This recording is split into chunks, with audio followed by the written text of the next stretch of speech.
Welcome, welcome, welcome, everybody, to 8 Minutes of College with your holistic college coach, Renee Bailey.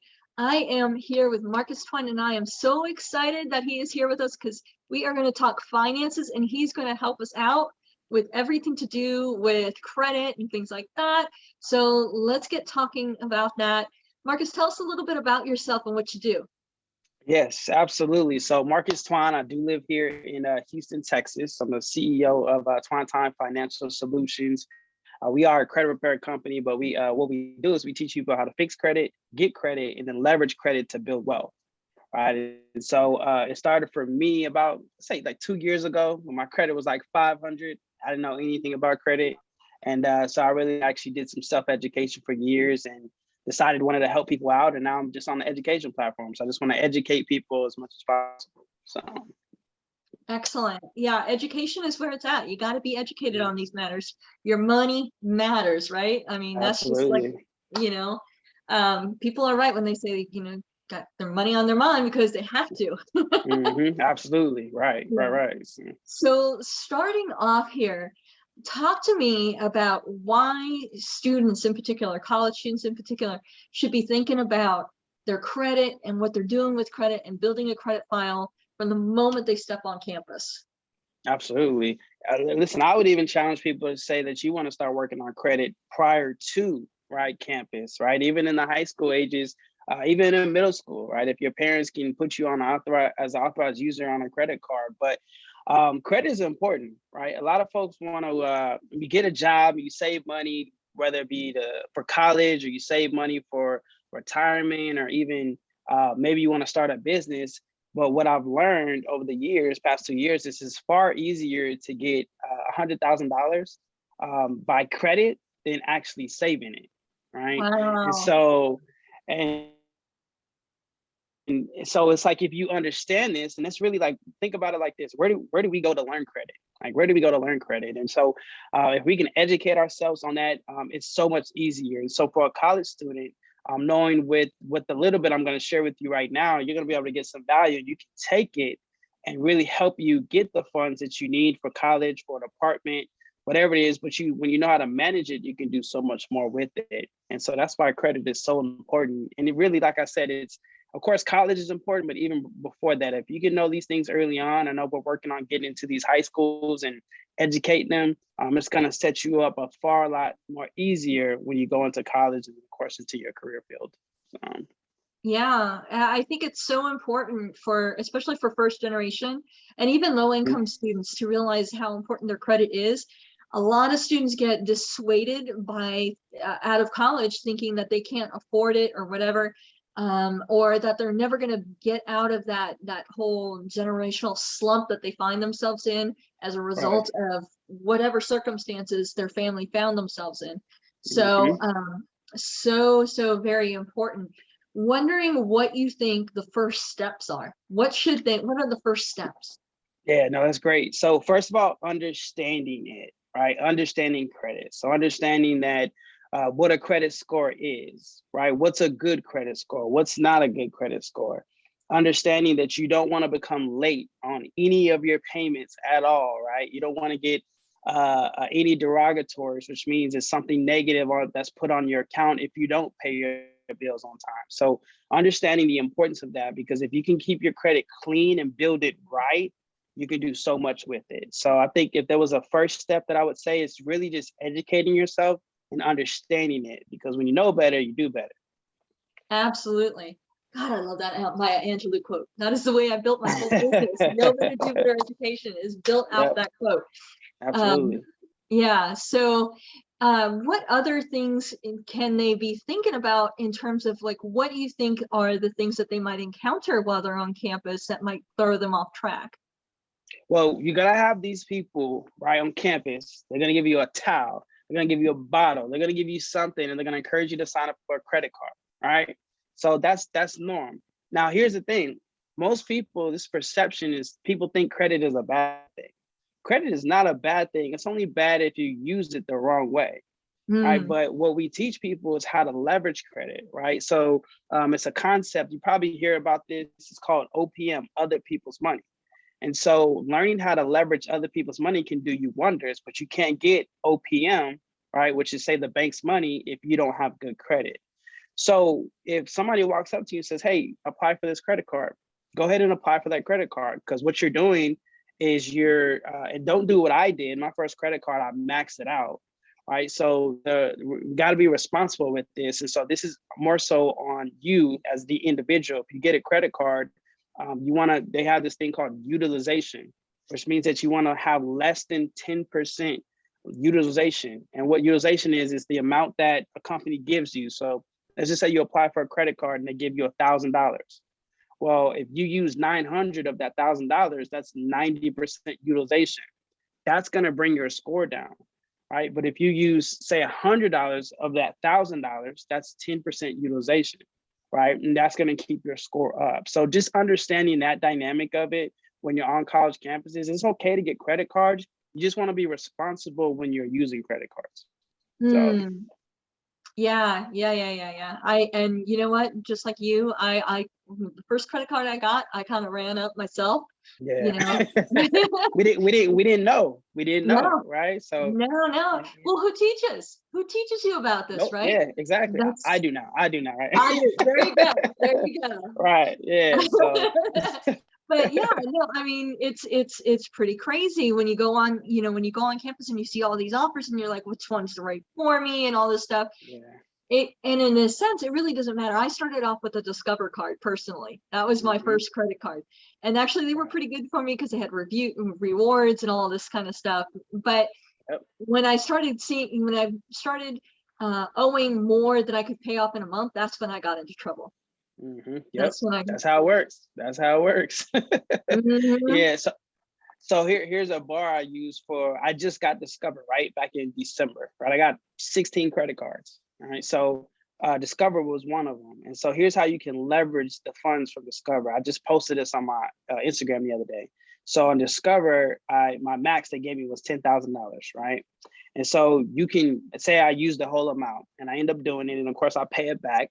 But what they give you, and you probably know this, is cash back, right? Discover card gives you cash back. So what I use is I put all my expenses, right? So if you're a college student, you get a credit card and one of the rewards is cash back, right? You put all your expenses on the card. Still, you're gonna pay off the card with your money anyway. So make sure you pay off the card, build up that cash back, and you can use that cash back for books, for groceries, right? I just paid my phone bill and my electricity bill with part of my cashback funds, all from other people's money. All right. So again, if you understand this stuff, it just gets so much fun, right? And it gets so much easier along the way as well. So yeah. And one thing I don't know that a lot of students are thinking about too is that having a good credit report and a good credit rating, a FICO score, is also going to affect how you are able to find a place to live. That's one of the amazing things about credit scores in this country is that it can affect so many different things. So it's incredibly important to kind of keep your eye on that and make sure that you're doing what you need to do to keep yourself in good standing. Right, absolutely. And knowing what apartment complexes or even houses, what they're looking for, right? Because yes, a good credit score is important, but they're also looking for, you have to have income, right? So you're not going to be able to just walk into a apartment complex and say, hey, I would like to live here. They're going to be like, hey, I'm going to pull your credit just to make sure you have no evictions, but I'm also need to see that where's your income. So having anywhere between 6 to 12 months of income or 3 recent bank statements that you can show them with also 2 pay stubs, that stuff is important as well. Along with the credit score, making sure that you have no evictions or no negatives on your credit report. So absolutely. Yeah, definitely important stuff, because a lot of students now are finding themselves in a housing crunch because of COVID. They, some of them are losing their on-campus housing because the school needs it for the freshmen that are incoming and everything. Exactly. So you're going to have to find some housing on campus. Right. Absolutely.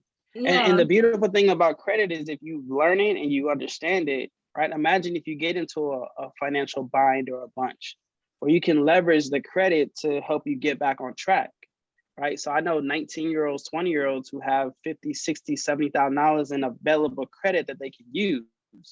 right? And they're no different from anybody else. They just understand how credit works, right? And so, so even in those situations, if you're in a situation where you're on campus and maybe you're having a hard time paying rent or whatever the case may be, well, understanding the power of credit, you can use that to help you pay the rent until you get back on track with things. So I imagine it can even help you pay for your college too in some cases. absolutely. Yep. I remember in college, my junior year, we was in a situation where my family needed like $3,000 to pay for my school, so I wouldn't been able to go to school, like go back to school. And so my parents ended up getting a smaller loan just to go put me back in school. Right. So it's just little examples like that where they wouldn't have been able to get the loan, right, if they didn't have good credit. Right. But I myself, I didn't know anything about credit at the time. So had I built it out, I probably could have got the loan myself. Right. So it's like the little things that if we can just really educate ourselves on it, we can just do so much with it. If you gamify it, if you think of it as a game, like how am I going to get the money, from these people? Absolutely. It's Yep. It gets real fun, right? Trust me, it gets real fun. like, ooh, who can I get a loan Right. from today? Exactly. And then now here's the mindset, right? Because people say, well, why do I need all this money if I'm not going to use it? Well, the mindset is you take the money to invest, right? So you got all these college kids, these young people, they're investing in NFTs, right? They're investing in cryptocurrency. They're investing in Airbnb properties, right? There's no age limit requirement to invest in an Airbnb property. You just have to have the funds, right? So that's why it gets very fun, right? When you understand the power of credit and how you can leverage it, because now you're in college, you can invest in an Airbnb property while you're still in school. So you don't have to worry about a job now. You can just focus on your schooling because you have cash flow coming in because you understand credit, all right? It gets fun. I could talk about this all day. That's awesome. Well, talk about this for me. One last thing here before we go. Tell me about this, because what you're talking about makes me think all of these college students, they could be doing entrepreneurship, and while they're in college, they could be building all this while they're in college, come out and own a business at the end of it too. They could come out and really have a good chance to own a business and to have something of their own at the end, huh? Absolutely. Yeah, there's so many, and it could be a business that you're passionate about. One of my friends, a friend of mine, she built up her credit, right? She purchased 3 vehicles. She put them on Toro. Her first month, just a little bit over $1,000 in net income. Again, there's no age limit requirement. She just had good credit, right? She had good credit and she had a job. She was able to go get multiple vehicles at one time. And now she's leveraging the vehicles, and everybody's renting out vehicles every single day, right? So yes, you can definitely start a business while you're in college. And the idea behind it is you can leverage that business to help you generate income. So really you can focus on school. I'm gonna say that twice because it's important. Right? When I was in school, I had a business myself, but I also worked at a bowling alley. Right. So there was a time where my grades dropped because I was focused on so many other things. But imagine being able to go to school and not have to worry about money. Right. That's when education becomes fun. So absolutely. Yeah. And that's where it's at right there, is being able to focus on getting your education without the worries of money and supporting your family and everything like that. And we're talking like game-changing, life-changing things here. I mean, this is like setting yourself up, but also setting your children and your children's children and your children after that. This can be like generational wealth you're building. Right, absolutely. Yeah. By the time my son is 18, he's 3 years old right now. He's gonna have a 750 plus credit score. Why? Because now I understand some things. So like, for example, he's on one of my credit cards. So by the time he turns 18, he's gonna have 15 plus years of credit history. So something just as simple as that, right? Because history plays a huge part, right? And have a good credit score is the length of history you have. So I would just, and the last thing I'll share is if you are a college student and your parents have good credit, right, ask them if they would add you on their credit card, right? It doesn't mean that you're not going to use the credit card, and let them know that because they're probably going to say no right away. But what you're doing is saying, hey, listen, I watched this podcast and I learned that you can help me build credit early on. And so I don't need a card. I just want your history. So as long as they have good payment history and they keep their balances down, that's going to help you out as a college student. right? And that's why I love what you said. It's all about building generational wealth, right? Because when you understand the power of credit, you can do so much with it. Right. So I love that. Absolutely. Marcus, I can't thank you enough for being on my podcast. Really appreciate you so much. You really dropped some gold nuggets here for people to pick up. And I'm sure that there are a lot of people who are going to benefit. So thank you again. Absolutely. Thank you for the opportunity. I appreciate you and I love what you're doing. So keep shining bright. So Thank love you it. so much, sir. Absolutely. All right. Thank you, everybody. And we'll talk later.